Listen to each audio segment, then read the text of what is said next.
Hello out there to all the senior softball players. My name is Marlon McQueen. I'm here in Kansas City. I play 6D Major for Big Daddy's Donuts out of Kansas City.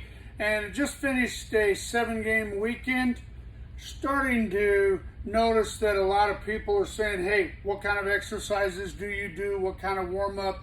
How do you keep your legs under you? As we all know, I think probably everything in senior softball starts with your legs.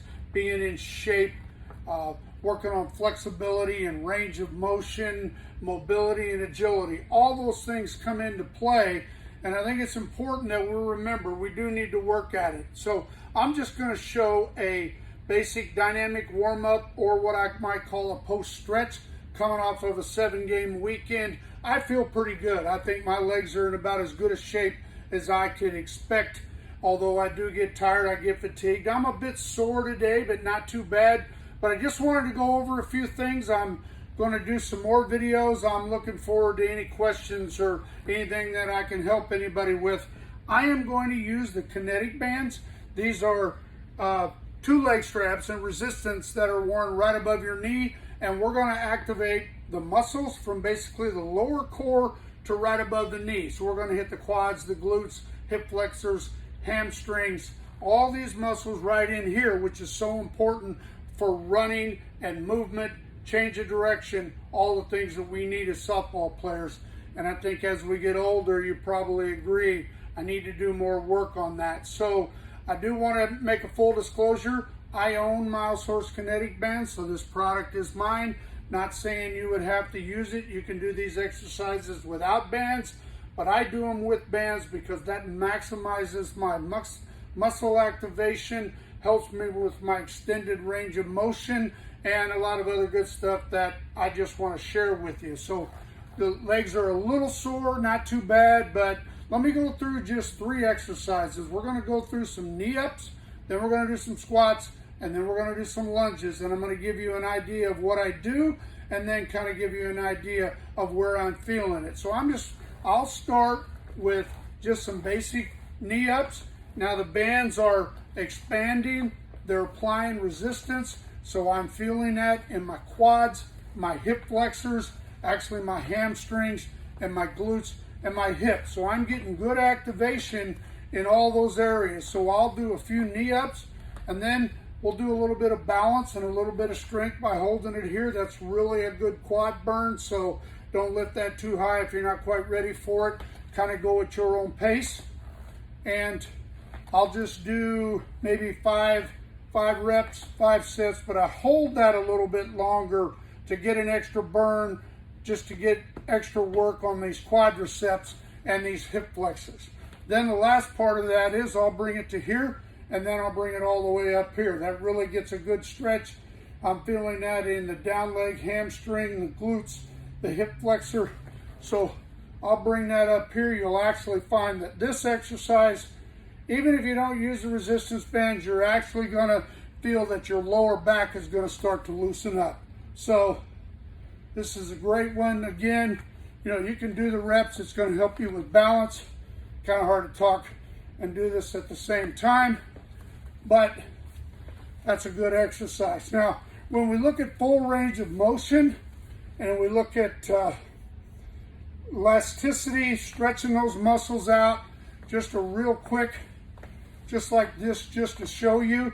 Now that, anything beyond right there, I really have to force that up because of that resistance. But when I unbuckle these, boom, you can see the difference now in my flexibility, my range of motion. So that's one of the great benefits of using resistance bands. So that's our first exercise. It's a great one. You can hear in my voice that this will actually elevate your heart rate a little bit, so you're going to work on some cardio. But now let's go into some squats. I'm going to start with just a shoulder width squat. When you have the bands on, as soon as your shoulder width apart, you're going to start to feel that in your quads and your glutes. And I'm going to come down. The idea is we want to come down just like that. Now I'm feeling that in the upper quads and the glutes and the hips. It feels pretty good. So I'll do a few sets of these. Now, as coming off of a long weekend, now the muscles are starting to fire, the blood flow's getting better. So what may have been a point where you said, man, I'm just going to take the day off. And I normally will do that on a big weekend, but I also will do a good stretch during that day sometime. So coming down here, and I try to squat real low. For me personally, sometimes I'll take those knees out over the toes. I had noticed that my knees, I don't have bad knees, but they were getting a little weak. And I found that actually that helps me to stretch those tendons, those ligaments, those muscles, and they're actually becoming stronger along with the rest of my lower body. Then I'll come out here, I'll go wider, coming down. I'm trying to really work on going as deep as I can. I can go deeper when I take these off because the bands are still working.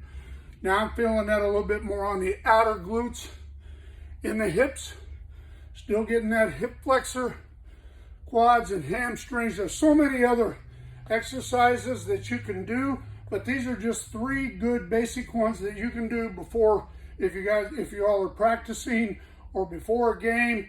You don't want to push it too hard, but I tell you what, you'll find that resistance will activate more muscles, get that blood flowing, and get you ready to get out there so that we don't get hurt and that we can perform at a higher level.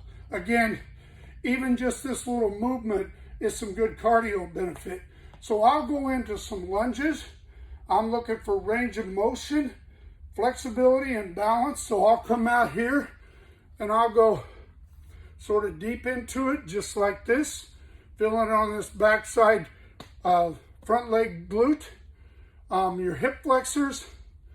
Then for me, now I will take that knee out over that toe.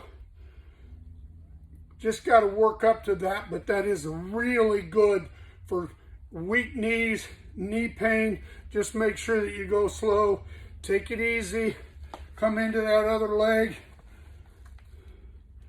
And you can do conventional lunges back here, getting it in the upper quadricep and the hip flexor on the front leg. That one I'm feeling more in the lower part of the quadricep. And as I come up, you'll feel that right in that hamstring. So you're getting a lot of good stretch. Everything's getting activated. Sometimes I'll do wide lunges coming out here, just like this. Now make sure that if you do that, that you still point the foot forward, or all you're actually doing is still the same lunge that you were doing before. So come out here, really good stretch, really good range of motion. Now we're building flexibility and balance and agility and mobility, and we know that we all need that. The more that I'm observant in the dugout, talking to other people, we got to have our legs, folks. So much more fun when you can run and move, run the bases, and get to balls that maybe you couldn't quite get to. And one of the big things is just not being so tired and fatigued and sore, maybe while you're playing. At the end of the day, it's going to fatigue you. Yesterday we played 4 straight. Admittingly, I was pretty tired playing in the outfield, high-scoring games, a lot of running, but I rested a little bit. And then today I come back and I do these exercises. My legs feel great. So let me know if you have any questions. I'm going to start posting more videos. I'm a senior softball player. I want to try to help senior players any way I can. I think this would be great for you. As far as the exercises, again, you can option to use bands or not use bands. But hey, do me a favor, hit that like, hit that subscribe, and I'm going to try to get my air back a little bit. Thanks.